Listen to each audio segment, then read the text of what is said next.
কিন্তু ধন্যবাদ আমার চ্যানেলটা দেখার জন্য এবং আমার চ্যানেলটা সাবস্ক্রাইব এবং শেয়ার করার জন্য।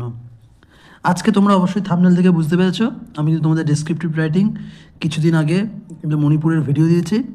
আজ নতুন যে ওয়েস্ট বেঙ্গল গভর্নমেন্টের অপরাজিতা বিল এসছে সেই নিয়ে একটা তুমি রিপোর্ট রাইটিংও বলতে পারো, ডেসক্রিপটিভ রাইটিং দুটোই করে দিচ্ছি। রিপোর্ট রাইটিং এত বড় লিখতে হবে না, আমি দুটোই করে দিচ্ছি, সেখানে তোমরা কাটছাট করে ছোটো করে নেবে।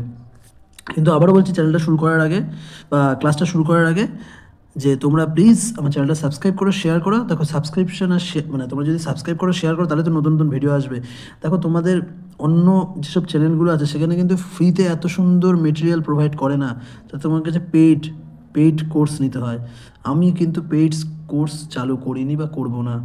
হ্যাঁ, কিন্তু তোমাদের একটাই কাজ, কী করলাম, কী বলো, সাবস্ক্রাইব করা আর শেয়ার করা, তাই তো?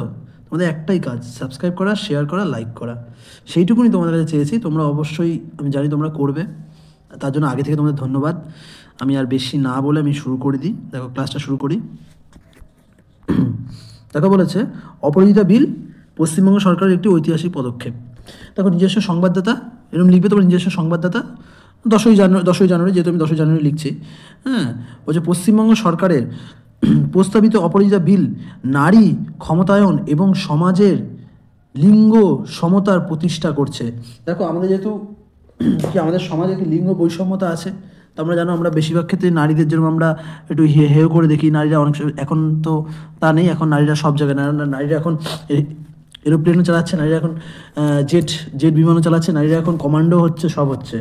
তাই পশ্চিমবঙ্গ সরকারের নতুন পদক্ষেপ কি, অপরাজিতা বিলে কি নারীদের ক্ষমতায়ন করা, মানে ক্ষমতায়ন, নারীরা যেহেতু ক্ষমতা হারাচ্ছে, এবার এটা হল করে তোমরা অনেকেই বলতে পারো স্যার নারীরা তো এখন, রিসেন্ট একটা ঘটনা ঘটে যাওয়া, যে তোমরা সবাই জানো যে একজন লোক সুইসাইড করেছে, অ্যালিমানি, তার ওয়াইফ যে প্রচুর পরিমাণে অ্যালিমানি চেয়েছিল, সেই জন্য অবশ্যই সবাই তো সমান হয় না, কিছু কিছুরা আছে যারা এরকম, আর কিছু কিছু আছে যারা নারী, যে তুমি কলকাতায় আর্যিকরে ঘটে যাওয়া ঘটনা নিয়ে বলাই যায়, কিছু কিছু নারী আছে এরকম খুবই নির্যাতিত হচ্ছে। সব দিকেই দেখতে হবে, কিন্তু যেহেতু রিপোর্ট রাইটিং, তাই বলছি নারীদের ক্ষমতায়ন করা এবং হচ্ছে লিঙ্গ সমতা প্রতিষ্ঠা করা। এই অপরাজিতা বিলের মূল লক্ষ্য ছিল এইটা, যে নারীদের ক্ষমতায়ন করতে হবে এবং লিঙ্গ বৈষম্যতারা সেটা সমতারা প্রতিষ্ঠা করা, বৈষম্যতা না। এবং গুরুত্বপূর্ণ পদক্ষেপ, প্রতিষ্ঠার একটি গুরুত্বপূর্ণ পদক্ষেপ কিন্তু এই অপরাজিতা বিল। বলছে এই বিলটি নারী, এমনি কিন্তু প্রথম অপরাজিতা বিলে ইন্ট্রোডাকশন দিচ্ছে, মানে দেখছি যে কী কারণে অপরাজিতা বিলটা আনা দরকার বা কী কারণে এনেছে। এই বিলটি নারীদের অধিকার সুরক্ষার পাশাপাশি তাদের প্রতি প্রতিহিংসা রোধ, বলছে অধিকার যেন সুরক্ষা করবে, তার সঙ্গে পাশাপাশি কি, তা তোমরা জানো এই রেপ কেসের পরে কিন্তু এই বিলটা নতুন বিধানসভায় আসে। বলছে তাই বলেছে নারী সুরক্ষার পাশাপাশি হচ্ছে নারীদের প্রতি সহিংসা রোধ, মানে এখানে হিংসা না বলে সহিংসাটা কথাটা খুব সুন্দর, সহিংসা রোধ এবং কর্মক্ষেত্রে বৈষম্য কমানোই কিন্তু প্রধান লক্ষ্য।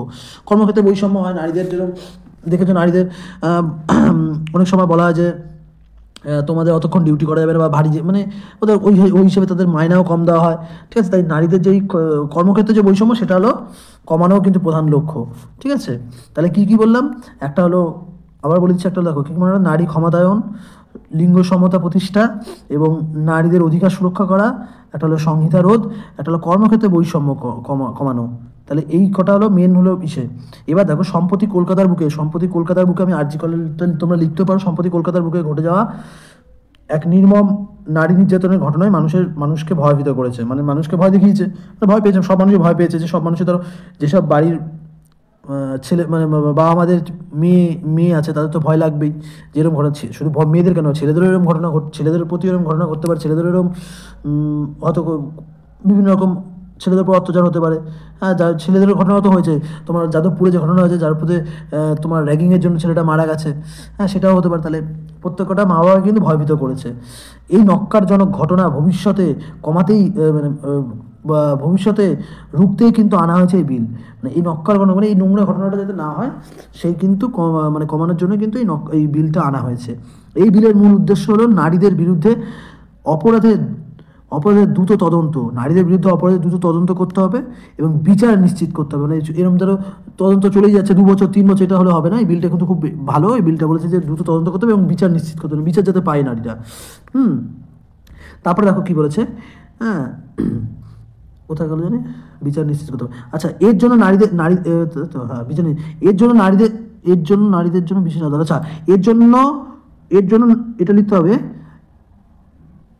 এর জন্য নারীদের জন্য, এর জন্য এটা এই লাইনটা একটু গোলমেল হয়ে গেছে, হ্যাঁ, এর জন্য বিশেষ আদালত, এটা লিখবে এর জন্য বিশেষ আদালত, ঠিক আছে, এর জন্য বিশেষ আদালত গঠন করা হবে এবং মামলা দ্রুত নিষ্পত্তি করা হবে।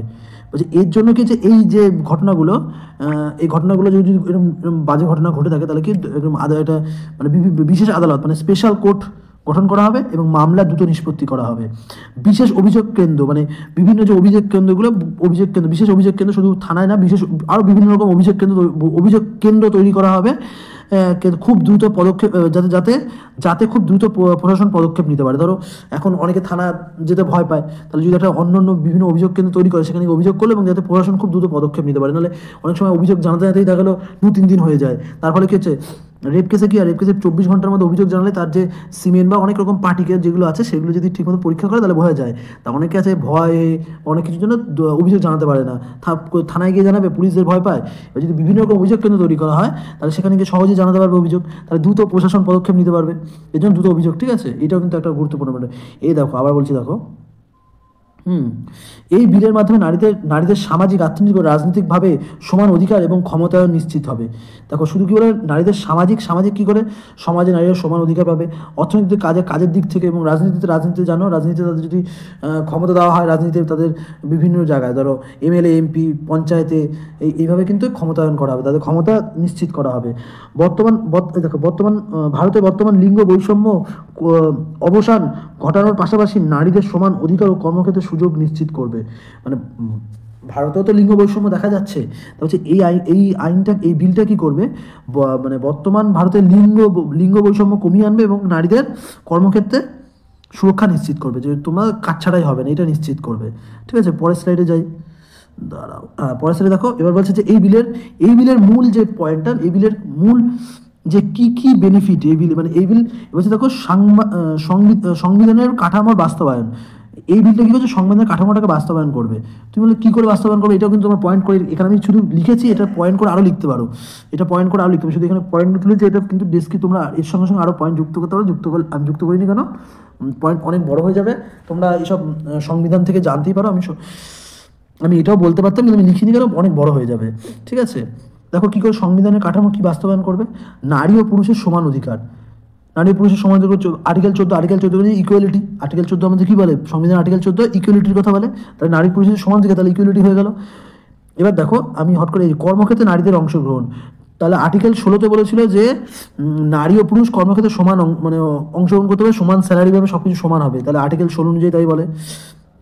আর্টিকেল 16 এটাও বলে যে কাউকে লিঙ্গ, তারপরে বর্ণ, তারপরে হলো বার্থ প্লেস, তারপরে জাতি, রেসেস, হ্যাঁ, রিলিজিয়াস, এর ভিত্তিতে তুমি হলো কাউকে কর্মক্ষেত্র থেকে কাউকে কর্মক্ষেত্রে বৈষম্য বা কর্মক্ষেত্রে ডিসক্রিমিনেট করতে পারবে না, আর্টিকেল 16 বলে। এবার আর্টিকেল 15 কী বলে, আর্টিকেল 15 কিন্তু বলে যে লিঙ্গের ভিত্তিতে কাউকে হলো বৈষম্য করা যাবে না, এটা আর্টিকেল 15 বলে, লিঙ্গের ভিত্তিতে কারোর উপর বৈষম্য করা যাবে না, আর্টিকেল 15। দেখো এই আর্টিকেলগুলো কিন্তু এই বিলের মাধ্যমে ইমপ্লিমেন্ট করা হচ্ছে।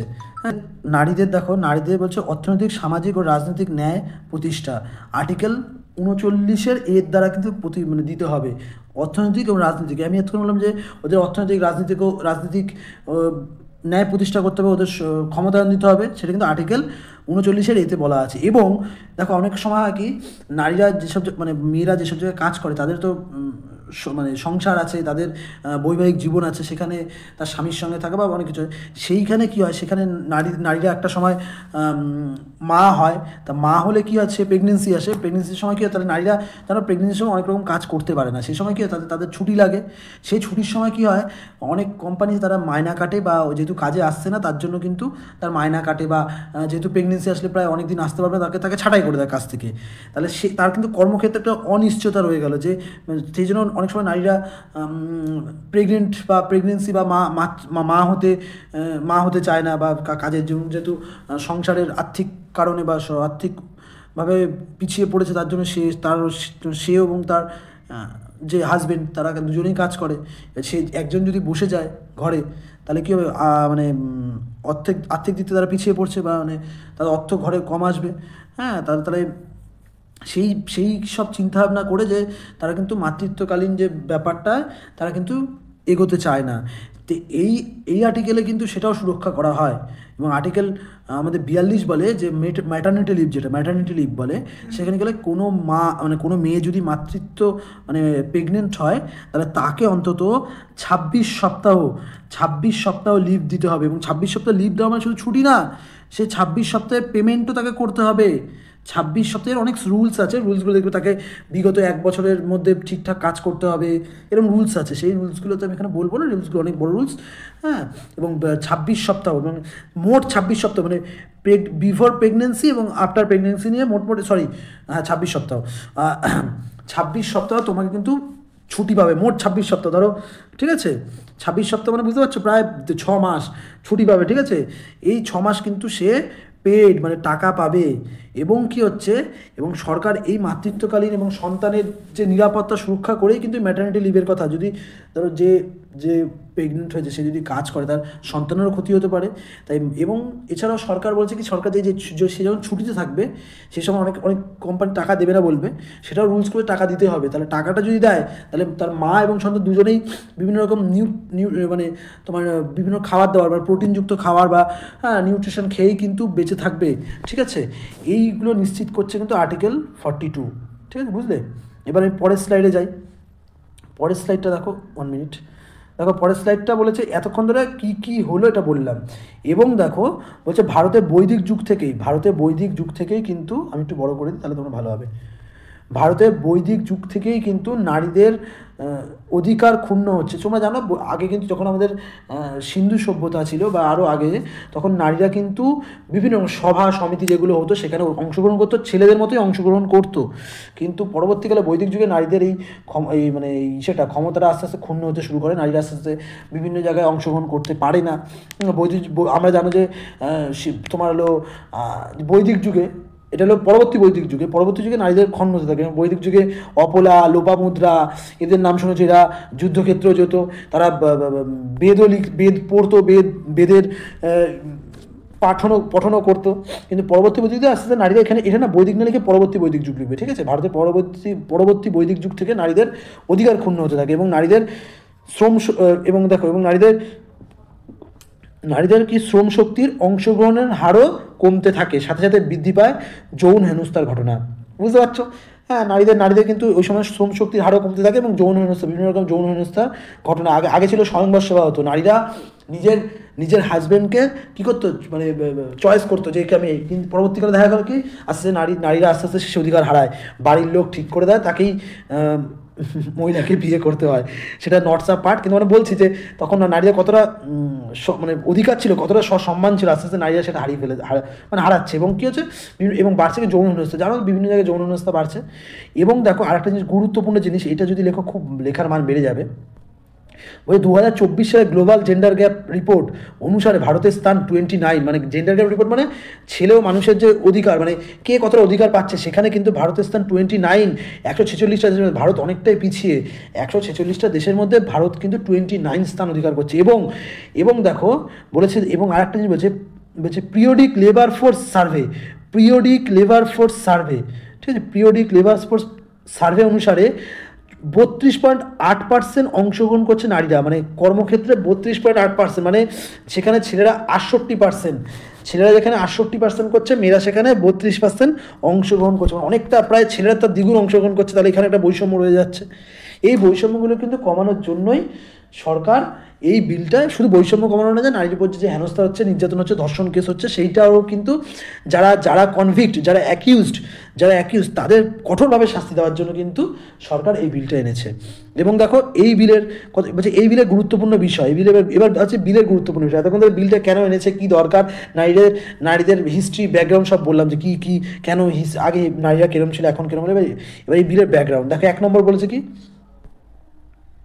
দাঁড়াও, 1 নম্বর বলেছে কি দেখো, তৈরি হবে একটি বিশেষ আদালত দ্রুত কোনো বিচারাধীন বিষয় নিষ্পত্তির জন্য। মানে এই যে ধরো বিভিন্ন যৌন হেনস্থা বা এইসব কিছু, এই ব্যাপারগুলোকে নিষ্পত্তির জন্য দ্রুত 52খানা যে স্পেশাল কোর্ট বা বিশেষ আদালত কিন্তু ইমপ্লিমেন্ট বা এস্টাবলিশড হবে। এবং কি বলেছে, এবং অপরাজিতা বিশেষ সেনা, যেটা বলে অপরাজিতা টাস্ক ফোর্স, অপরাজিতা বিশেষ সেনা বা অপরাজিতা টাস্ক ফোর্স তৈরি করে করবে বিভিন্ন জেলায় জেলায়, যার নেতৃত্ব দেবে ডিএসপি। এই যে অপরাজিতা টাস্ক ফোর্স, এটা কি নারী সুরক্ষা, মানে যেটা হলো আমাদের নাগরিক সুরক্ষা সংহিতা 2023, যেটা আমাদের আমাদের সিআরপিসি, হ্যাঁ সিআরপিসি, তারা একটা হলো ইন্ডিয়ান ক্রিমিনাল কোড, হ্যাঁ ইন্ডিয়ান, হ্যাঁ সিআরপিসি চেঞ্জ করে নারী সুরক্ষা, যেটা নাগরিক সুরক্ষা সংহিতা অনুসারে এইটা কিন্তু করা হয়। কি অপরাজিতা টাস্ক ফোর্স, এটা লিখে রাখতে পারো, অপরাজিতা টাস্ক ফোর্স বিভিন্ন জেলায় জেলায় তৈরি করা হবে, যেটা ডিএসপি হেড করবে। এবং মৃত্যুদণ্ড হবে যদি, মানে মৃত্যুদণ্ড দেওয়া হবে কাকে? অ্যাকিউজডকে, যে ধরো অ্যাকিউজড ঠিক বলা উচিত না, যে ধরো কনভিক্ট হবে, হ্যাঁ যে কনভিক্ট হবে তাকে মৃত্যুদণ্ড দেওয়া হবে যদি নির্যাতিতা মারা যায় অথবা পোস্ট কোমায় চলে যায়, মানে যেটাকে পোস্ট কোমা বা বলে পার্মানেন্টলি ভেজিটেড স্টেট, ঠিক আছে? যদি কোমায় চলে যায় তাহলে কিন্তু যে এই কাজটা করেছে, যে নারীর ওপর নির্যাতন করে, তাকে কিন্তু মৃত্যুদণ্ড দেওয়া হবে। এবং কি বলছে, এবং ধর্ষণের শাস্তি হলো, এবং যদি ধর্ষণ হয়, যদি কনভিক্ট বা ভিকটিম যদি না মারা যায়, তাহলে কিন্তু যাবজ্জীবন কারাদণ্ড অথবা আর্থিক শাস্তিও দেওয়া হতে পারে। হ্যাঁ, আর্থিক শাস্তিও দেওয়া হতে পারে, আর্থিক প্ল্যান্টি, মানে তোমার টাকা পয়সার ফাইন করা হলে এটাও হতে পারে, ঠিক আছে? এবং দেখো, এবং আর একটা জিনিস বলছি, এই বিল ভারতীয় ন্যায় সংহিতা যেটা হচ্ছে, আগে ছিল ভারতীয় নাগরিক সুরক্ষা সংহিতা, ওটা ছিল, আর এটা কিন্তু ভারতীয় ন্যায় সংহিতার কিছু অংশকে পরিবর্তন করেছে, বলেছে এখানে কিছু অংশ পরিবর্তন করেছে। এখানে তোমরা লিখে নিতে পারো, যেরকম ন্যায় সংহিতা, ভারতীয় ন্যায় সংহিতায় আছে যে রেপ কেসের যদি হয় তাহলে তাকে 10 বছর যাবজ্জীবন, কিন্তু এখানে তাই বলেনি, এখানে বলছে যে তোমার হয় ফাঁসি হবে অথবা লাইফ টাইম ইমপ্রিজমেন্ট। এবং কি হয়েছে, এবং আমাদের যে প্রক্সো অ্যাক্ট বা চাইল্ড সেক্স অ্যাবিউজ, যেটা সেই লটাকেও কিছু চেঞ্জ করে এই অপরাজিতা সংহিতা, ঠিক আছে? অপরাজিতা বিল। এবং দেখো, এই বিলে বলা হয়েছে তদন্ত 21 দিনে কমপ্লিট করতে হবে। যদি কোনো স্পেশাল কেস হয় তাহলে এক্সট্রা 15 দিন দেওয়া হবে সিনিয়র অফিসারের অ্যাপ্রুভের দ্বারা। এই সিনিয়র অফিসারের দ্বারা কিন্তু আরও এক্সট্রা 15 দিন, মানে তদন্ত 21 দিনে কমপ্লিট করতে হবে, মানে 21 দিনে যে দোষী তাকে সাজা দিয়ে দিতে হবে। এবার যদি কোনো স্পেশাল কেস হয় তখন ওটা, বা যদি কেসটা না মেটে তাহলে 15 দিনের এক্সট্রা দেওয়া হবে, 15 দিন অতিরিক্ত সময় দেওয়া হবে, যেটা কি সিনিয়র অফিসার অ্যাপ্রুভ করবে, যে কেউ না, সিনিয়র অফিসার। এবং লাস্ট যেটা এই বিলের বলছে, এই বিল এটাও বলে কি হচ্ছে, কোনো মিথ্যে তথ্য বা কোর্টের কোনো নির্দেশিকা বিনা অনুমতিতে, যদি কোর্ট মানে কোনো নির্দেশিকা দিলে ওটা বিনা অনুমতি, কোর্টের যদি অনুমতি ছাড়া, মানে আনঅথরাইজড যদি পারমিশন, হ্যাঁ কোর্ট যদি পারমিশন দেয়নি, বা কোনো তথ্য তুমি সোশ্যাল মিডিয়ায় পাবলিশ করছো বা পেপারে পাবলিশ করেছো কোনো কিছু, তাহলে কিন্তু তোমার 3 থেকে 5 বছরের জেল হতে পারে, ঠিক আছে? তাহলে এইগুলো কিন্তু, মানে যাতে ভিকটিম তার যাতে কোনো হানি না হয়। হ্যাঁ, তুমি যদি ভুলভাল জিনিস রটিয়ে দাও তাহলে সে সমাজে তার একটা মান ক্ষুণ্ণ হয়, সেটা আটকানোর জন্য বলছে, যে সেটা আটকানোর জন্য কিন্তু এটা করেছে। এবং কি, যে ভিকটিম তাকে কিন্তু আর্থিক সাহায্য দেওয়া হবে, হ্যাঁ এটা এই বিলে বলা হয়েছে। এবং দেখো, এবং এটা তো হয়েই গেল, মানে এই বিলে এগুলো বলা হয়েছে, এত কিছু বললাম। এবং লাস্ট যেটা প্যারা, এবার বলছি, এবার আমি একটু কনক্লুশনে আসছি। কনক্লুশনে বলেছে, দেখো কি বলেছে, দাঁড়াও একটু, কনক্লুশনে দেখো কি বলেছে, এই বিল প্রশাসনের মাধ্যমে প্রয়োগের পাশাপাশি, মানে প্রশাসন তো এই বিলটা প্রয়োগ করবে, প্রশাসনের মাধ্যমে প্রয়োগের পাশাপাশি সমাজে মানুষের মধ্যে সচেতনতা বৃদ্ধি করতে হবে। অবশ্যই আমি বিল ইমপ্লিমেন্ট করছি, আমি কঠোরভাবে প্রয়োগ করছি, কিন্তু তার সঙ্গে সমাজে তো মানুষকে সচেতন হতে হবে। মানুষ যদি সচেতন না হয়, বিল ইমপ্লিমেন্ট করে কী হবে? সেই তো যেরকম রেপকে সেরকমই হতে থাকবে, মানুষ মানে যেভাবে নারী নির্যাতন হতে হবে সেরকম হতেই থাকবে। এবং বলছে শৈশব থেকে বোঝাতে হবে নারী পুরুষ সমান সকল ক্ষেত্রে, এবং শৈশব থেকে মানে ছোটোবেলা থেকে বোঝাতে হবে নারী পুরুষ সমান। এবং সেক্স এডুকেশন প্রত্যেকটি বিদ্যালয়ে পঠন পাঠনে নিবন্ধ করতে হবে, মানে সেক্স এডুকেশন যদি চালু করে তাহলে নারীরা ছোটোবেলা থেকে বুঝতে পারবে যে কোনটা গুড টাচ কোনটা ব্যাড টাচ, এটা দরকার। এবং ছেলেরাও বুঝতে পারবে যে মানে সেক্স এডুকেশন একটা ব্যাপার, ধরো যে জিনিসটা বেশি লুকিয়ে রাখা হয় তা সেই জিনিসটা কিন্তু সবার জানার খুব ইচ্ছা হয়। যদি ছোটোবেলা থেকে যদি ওপেন হয়ে যায়, যদি বুঝতে পারে, তাহলে কিন্তু অনেকটা হলো এইসব ঘটনাগুলো, এই অপ্রীতিকর ঘটনাগুলো কমতে পারে। এবং হ্যাঁ, নিবন্ধ নিবন্ধ করতে হবে, যাতে ছোট থেকেই নারী ও পুরুষদের নারী এবং নারী পুরুষরা সচেতন হয়ে যায়। এবং সরকারের পাশাপাশি দেখো, শুধু সরকারকে করতে হবে, সরকারকে এই করতে হবে, সরকারকে করতে হবে, ওই করলে হবে না। সরকারের পাশাপাশি প্রত্যেক নাগরিক মা বাবা, মানে প্রত্যেক যে নাগরিক মা বাবা, তার বড় দায়িত্ব তার শিশুকে মৌলিক ও নৈতিক শিক্ষার পঠন পাঠনগুলো শেখাতে হবে। দেখো, আমি বললাম যে সরকারকে এই আইন আনতে হবে, এইটা করতে হবে, ওটা করতে হবে, শুধু তাই না, আমাদের ছোটোবেলা থেকে মৌলিক শিক্ষা দিতে হবে আমাদের শিশুদের, যে এটা অন্যায়, এটা ভুল, এটা করা উচিত না, এটা সমাজের ক্ষেত্রে খুব ভালো, মানে খারাপ, বা এটা সমাজের ক্ষেত্রে খুব ভালো, এইগুলো করো, এইগুলো শিক্ষা দিতে হবে। এবং বলছে যাতে সমাজের অপরাধ মানসিকতা, হ্যাঁ, মানে নিঃশেষ হয়ে যায়। মানে এইভাবে আমরা যদি মৌলিক শিক্ষা দিই, তাহলে অপরাধমূলক মানসিকতা কিন্তু আস্তে আস্তে নিঃশেষ হয়ে যাবে। এটা কিন্তু আমাদের দায়িত্ব, সরকারের দায়িত্বের পাশাপাশি কিন্তু আমাদেরও কিছু দায়িত্ব পড়ে, আর কিছু নেই। হ্যাঁ, সরকারের পাশাপাশি কিন্তু আমাদের দায়িত্ব পড়ে যে অপরাধমূলক যে মানসিকতা, সেটা যদি আমরা নিঃশেষ করতে পারি, তার জন্য আমাদের ছোটোবেলা থেকে শিশুকে মৌলিক এবং নীতি শিক্ষা দিতে হবে। ঠিক আছে, আর মনে হয় স্লাইড নেই, এইটুকুনি। তোমরা কিন্তু আবারও বলছি, আমার চ্যানেলটা অবশ্যই সাবস্ক্রাইব শেয়ার করো। এইটা আসলো অপরাজিতা বিল। এবং এরপরে আমি আনবো যে এরপরে আমার নতুন টপিক, আরও অনেকগুলো টপিক আছে, যেরকম হলো এআই নিয়ে, মানে আর্টিফিশিয়াল ইন্টেলিজেন্স নিয়ে। এছাড়া তোমার হলো নতুন একটা, দেবে এখন ফোনে সবাইকে বলছে যে ডিজিটাল অ্যারেস্ট কী জিনিসটা, কি ডিজিটাল জিনিসটা কি, এইটা নিয়ে একটা রিপোর্ট আনবো। এছাড়াও তোমার হলো সুন্দরবন কনজারভেশন, এটা নিয়ে আনবো। এছাড়াও আমাদের আরেকটা ইচ্ছা আছে আমার, যে আমাদের যে ইউনেস্কো হেরিটেজ সাইট যে প্রায় 43টা হলো, সেটা নিয়ে একটা ভিডিও আনার। তোমরা যদি অবশ্যই লাইক শেয়ার কমেন্ট করো, আমি অবশ্যই আনবো। আর মণিপুরের ভিডিওটা অবশ্যই সবাই দেখে নিও, আশা করি সবার ভালো লাগবে। মণিপুরের ভিডিওটা খুব সুন্দর দেখবে, তোমরা বানিয়েছি। হ্যাঁ, ওকে, বাই, তোমরা দেখো। আর আমি আবারও বলবো, আমার চ্যানেলটা অবশ্যই সাবস্ক্রাইব শেয়ার এবং লাইক করো। ওকে, আর লাস্টে আরেকটা জিনিস আমি বন্ধ করতে বলে দিই তোমাদের, আমার চ্যানেলে কিন্তু এনটিপিসির প্রচুর ক্লাস আছে, এনটিপিসি ক্লাসগুলো দেখতে পারো। এনটিপিসি ক্লাসও আমি দিচ্ছি, এনটিপিসি ক্লাসও আমি দেবো, মানে দিচ্ছি তো তার সঙ্গে সঙ্গে দেবো। এনটিপিসি ক্লাসটার আর্ট অ্যান্ড কালচারের ভিডিওগুলো অলরেডি বানাচ্ছি। তোমরা আমাকে অবশ্যই লাইক শেয়ার অ্যান্ড ফলো করলে কিন্তু আমি অবশ্যই নতুন নতুন ভিডিও আনবো। ওকে, বাই।